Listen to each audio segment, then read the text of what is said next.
So after spending hundreds of, okay, maybe not hundreds, but definitely over 50 hours on Xenoverse 2, I feel like I'm finally ready to make this video.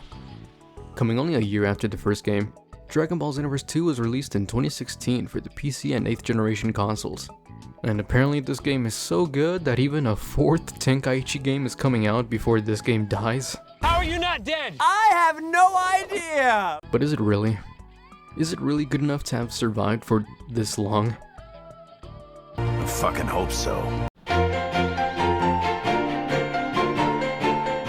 Attention, all proud warriors. Have you ever considered joining Time Patrol? No! So hopping into it, we're met with Trunks and Cronoa giving an ad for the enlistment of new Time Patrollers.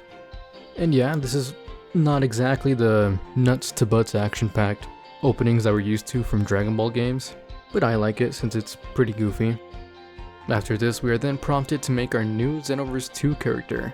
We still have all of the same race options that we did from Xenoverse 1, but now I believe that this game added more customizable options to like your hair and stuff, although I still pretty much just made my character the exact same as my first one. I mean, hey, if it ain't broke, don't fix it, right? Oh wait, but I am broke. Fuck. Bruh. After this, we're met with one of the best animated cutscenes in any Dragon Ball game, showing Bardock's last stand as he solos a bunch of Frieza soldiers in this really well choreographed sequence. But unfortunately, he still ends up succumbing to that California heat. And we then meet this game's main villain lineup, including Dollar Store Goku Black, Lord Slug, and Mira, who of course was revived by none other than the sexy demon lady, Toa.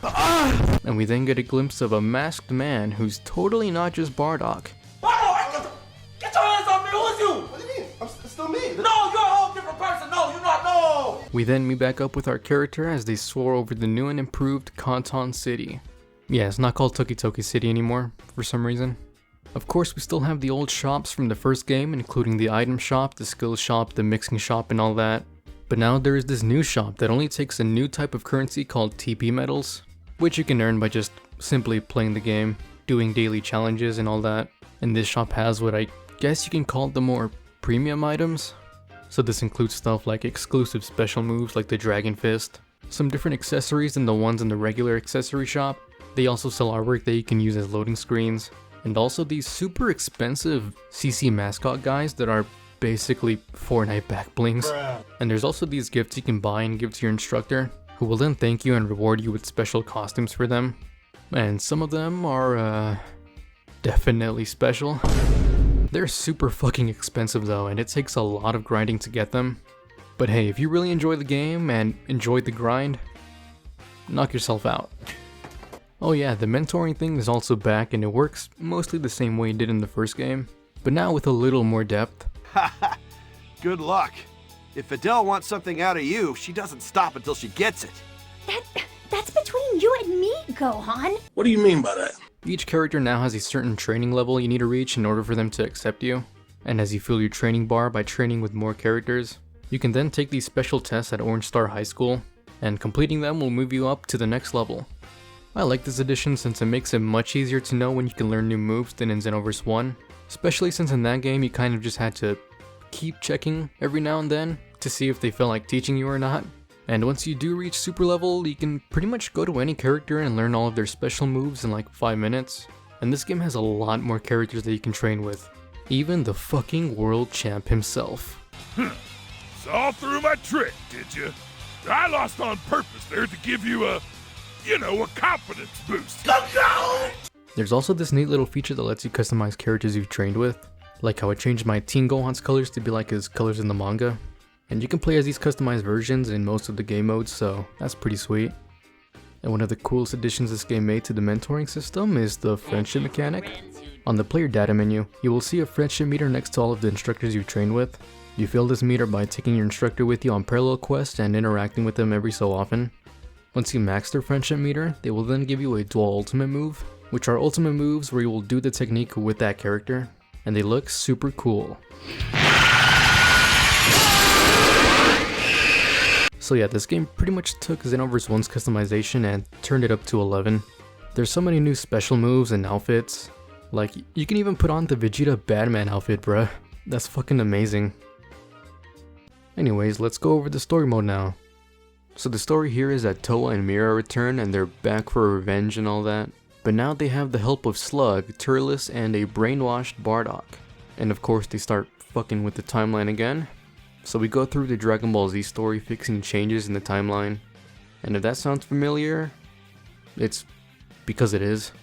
Xenoverse 2 story mode is pretty much the exact same as the first games, but only with a few minor differences, and that's pretty much my biggest issue with it. Although Cooler showing up during the Frieza fight this time around is a lot cooler, and there are some funny moments here and there, like when Beerus actually does get his pudding, but he gets mad anyways because apparently Krenoa can't cook. Supreme Kai of Time, your cooking is the cause of this. It's driven the god of destruction mad. Oh, it's nothing really. Please, that was not a compliment. The story is still just too similar to the first games to the point that I feel like I was basically just playing Xenoverse 1 all over again, so I got burnt out on this one pretty quickly. But there are some new fights thrown in, like ones that are based on the Z movies, and we even get a distorted version of the Golden Frieza fight, where Metal Cooler also gets revived. Hey, bitches! So those are fun and all, but the one moment that really shined for me in this entire thing was the mission where we had to go to the future timeline because Android 16 showed up, and after we beat it, we're shown this absolutely heartbreaking scene where Trunks has to let Gohan fight the androids and, well, basically die. And you can just feel how badly he wants to save him, but he knows he can't, and hearing Gohan give him that last speech. Gohan, I'll go with you to fight. This time, I won't hold you back. What are you saying? You know you're not allowed to do that, Trunks. If you help out Gohan here, you'll change the course of history. I know, but Trunks? Please, you have to stop Trunks. Trunks. Is there something you want to tell me? If you're here, all grown up, then the future is safe, isn't it? And so, this fight has a real purpose. That's enough for me. No, you can't. Gohan! Trunks, it looks like you've made a good friend. You can't abandon a good friend, can you? It's really good to see you, Trunks. Gohan!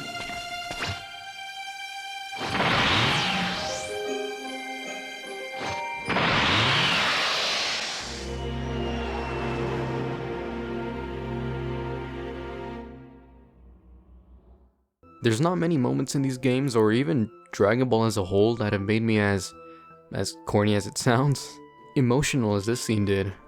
And I really wish that there were more missions like this in the story, because that's peak. Also, a quick side note, one thing that did surprise me was that if you carried over your save data from Xenoverse 1, your character from that game actually appears in this story, and it caught me off guard because in the beginning they referred to him as the Toki Toki City hero, and they even have a fucking statue of them, so I don't know, that just made me think that they died or something. But yeah, I just thought that was pretty cool. At the end of the game, we enter this Sonic 06 pocket dimension, and we face off against Mira and Bardock, the latter who we beat so hard that we literally make him snap back to reality. And he gets his revenge by giving Mira these vicious back shots. I just love my dog. Yeah. Think of my brother taught me how to taste the bag. Get right in the field, I had to make the bag. So Bardock takes care of Mira off screen, but Towa reveals that she's also brainwashed our Xenoverse 1 character. And of course, we have to fight them, which feels really weird. It's like watching Jotaro fight Dio, who's using Jonathan's body. What? Then Mira comes back and forcefully absorbs Towa, giving him this Super Saiyan 4 looking transformation with white fur and shit. It actually looks pretty cool, I'm not gonna lie. Then of course Goku shows up to help because he's fucking Goku. And that's pretty much the final boss.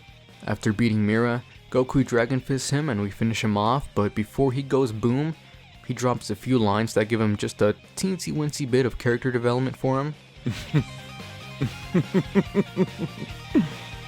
I wish we could have fought more. Toa, forgive me.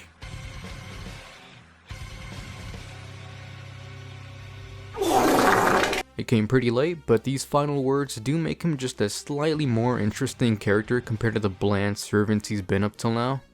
Oh, and I actually didn't find out about this until like 20 hours after beating the story, but if you beat Mira in under 2 minutes and both you and Goku have at least 80% health, you'll actually get an alternate ending where your character finishes off Mira by themselves. And finding out about this also made me realize that this was a thing in Xenoverse 1 as well. And a similar thing happens there where your character kills Demigra without the help of Goku. But I'm kinda glad I got the normal ending, since in that game, the alternate scene is so much more awkward without Goku's yelling. And you know what's wild? There's another secret ending. Oh my god! If you look around Kanton City, you'll find these time rifts, which are like these separate sub-areas. And each of them has their own like mini campaigns you can complete. At Capsule Corp you can train with Vegeta. At Frieza's spaceship you can even join the Frieza Force and move up the ranks. And at Boo's house you can help Boo make a family. What do you mean by that?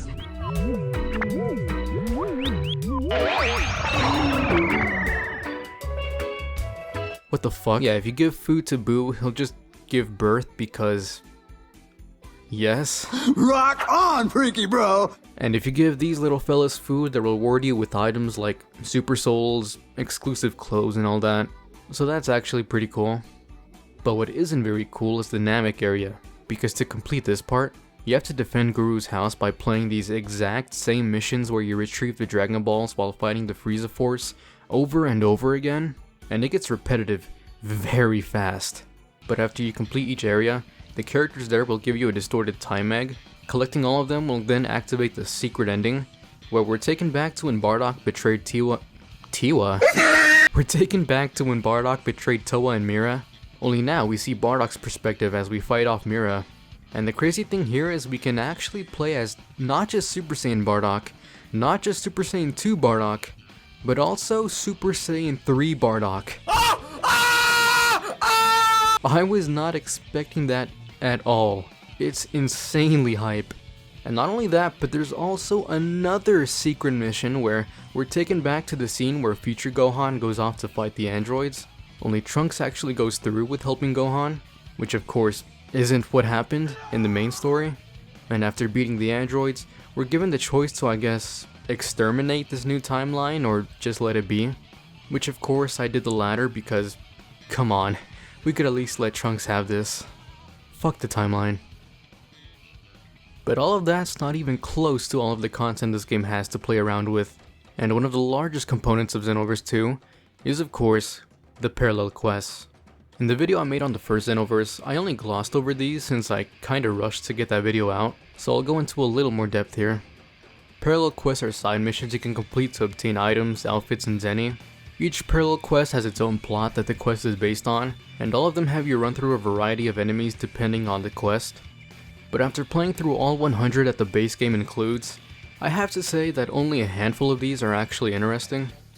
Like the one where Yamcha goes sicko mode and it takes all of the Z fighters to take him down. Let me show you my new power.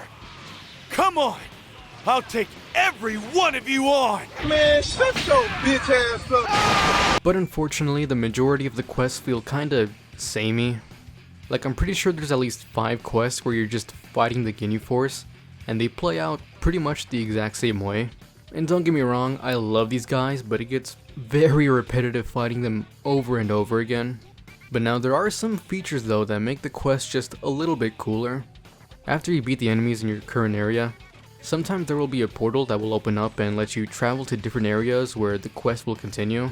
It doesn't really add too much to the experience aside from some more loading screens and of course changing the scenery, but I think it's a fun idea. Each parallel quest also has a secret ending that's different from the normal one, which you can activate by completing hidden objectives, like beating the main opponent under a certain amount of time. Nothing too interesting usually happens during these, it's usually just the opponent powering up and you have to beat them again. But I believe doing these nets you more rewards than the regular ending, so I just go for them anyways. Speaking of rewards though, the thing I really hate about the quest is that the RNG on the reward drops is fucking abysmal. You can play the same quest 5 times and get a Z rank during it, but you might still not get the reward you want until like the 10th try. It's fucking stupid. And it doesn't help that the quests aren't really that fun after the first time you already played it, so these can quickly become a mindless grind fest. But aside from the awful RNG, parallel quests are a pretty neat side mode. I had some decent fun with them, and they're also one of the main ways to collect Dragon Balls. Just like in the first game where you challenge time patrollers that you could find during the parallel quests, and beating their ass will sometimes get you a Dragon Ball. Of course, collecting all 7 will then allow you to summon Shenron.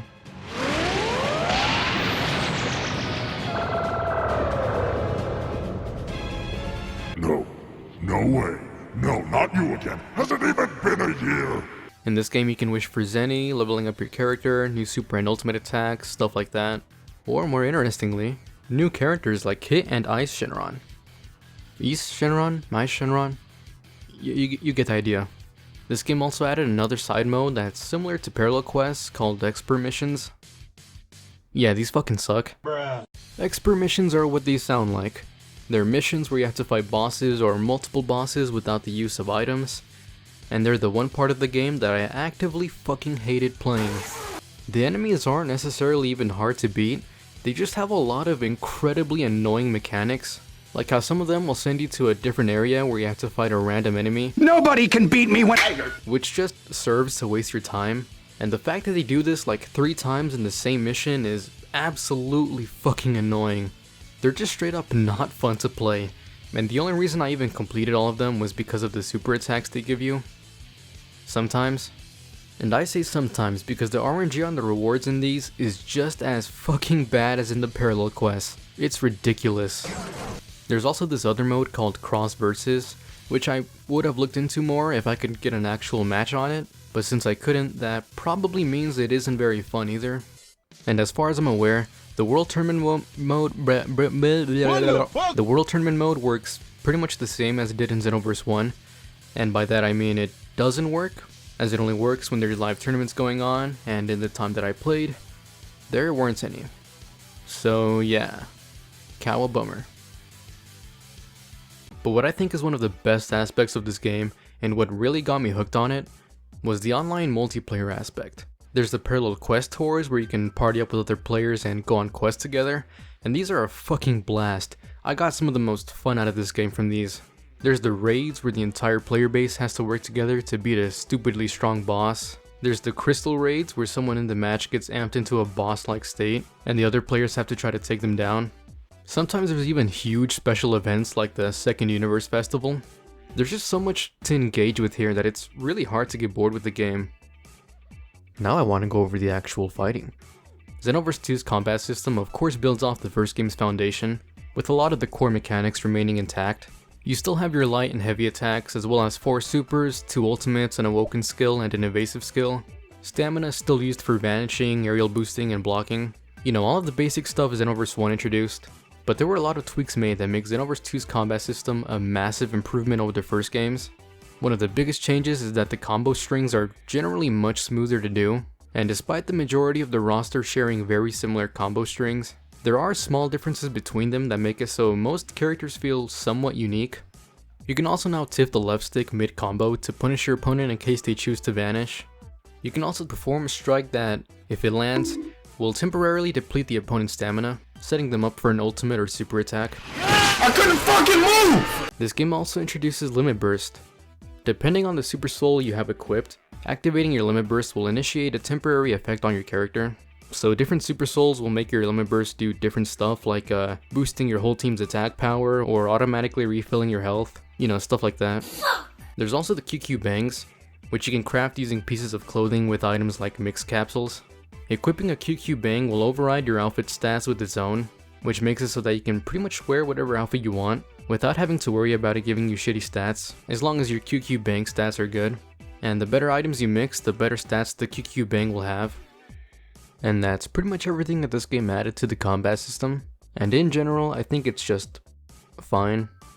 It's not really that complex, which is something that I really wasn't expecting from an arena fighter anyways, but it's serviceable and definitely more fun than the first games, although that's not really saying much. And some of the issues I had with Xenoverse 1's combat still apply here, like the absence of beam struggles and clashes, and overall the fighting still lacking that destructiveness that the Tenkaichi games had. And despite being generally smoother, there are moments where the combat can be kind of janky. As for the roster, this game currently has over 123 characters, I believe, which is a pretty huge increase from Xenoverse 1's 53. But notice how I said currently. That's because the majority of these characters come from the insane amount of DLC this game has gotten, and is still getting. And while yes, the characters in this game are really cool, since many of them are more of the newer characters, like Goku Black, Jiren, and Super Broly, but I can't help but feel like having these characters be locked behind paid DLC is kind of annoying, especially since Tenkaichi 3 still has a bigger roster, with 161 characters, including the transformations, and these were all free. I mean, of course, I still bought this game's DLC because I'm a sucker for Dragon Ball content, but it's a precedent that I really hope doesn't bleed into Sparking Zero, even though it's almost inevitable that it will. Lastly, I just want to lightly touch on the music. I don't really have much to say about this game's OST. Surprisingly, there's not many tracks reused from Xenoverse 1 here, although among the new ones there are a few stinkers.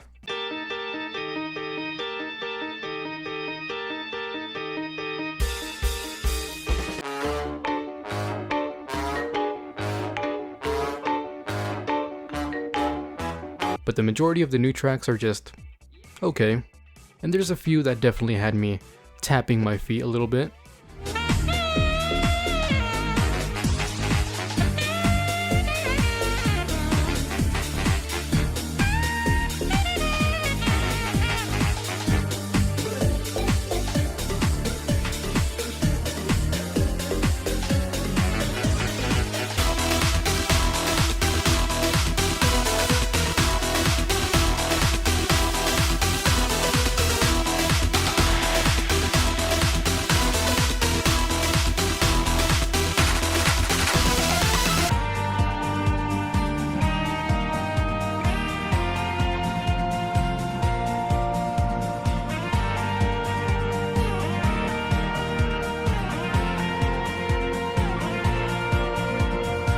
And yeah, that's pretty much all I wanted to cover in Xenoverse 2. This is probably the longest retrospective video I've made on any Dragon Ball game, and that's because there's just so much content here that I could really see why it has gone on for such a long time. Although I do have a decent number of issues with the game, like the story mode being kinda lackluster, the grind for items being a pain in the ass, and the expert missions being downright awful. But I still enjoyed the majority of what this game had to offer. I love going online and doing parallel quests with other people and joining in on events. And although the combat is still pretty simple and at times a bit janky, I thought it was fine and certainly an improvement over Xenoverse 1's. Oh, and of course, I love the almost endless potential of this game's customization. Shit, like there's even like this card game, like a virtual card game, that I didn't really mess around with that much because it's not my thing, but yeah, this game has fucking everything. There's just so much here that I honestly think will keep me coming back even after Sparking Zero releases. Like the DLC. Oh, I didn't even dare get into any of the DLC content because if I did, this video would never get done. So yeah, that's pretty much all I had to say about Xenoverse 2. I love the game, and I love you. Hey, yo! Just kidding, not kidding. Goodbye.